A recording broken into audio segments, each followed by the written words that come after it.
How to fix Reddit not working? Let's not waste any more time and head right to it.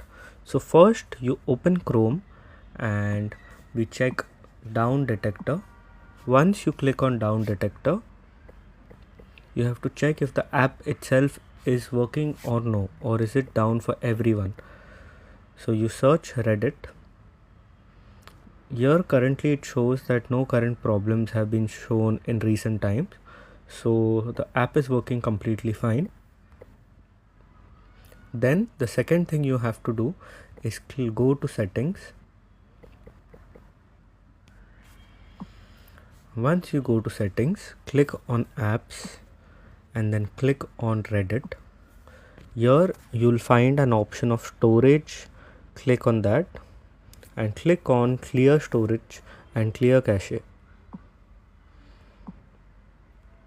So once you have cleared it, all your old data goes away and your Reddit is basically restarted. And to take it a step further, you can uninstall the app and you can install it again.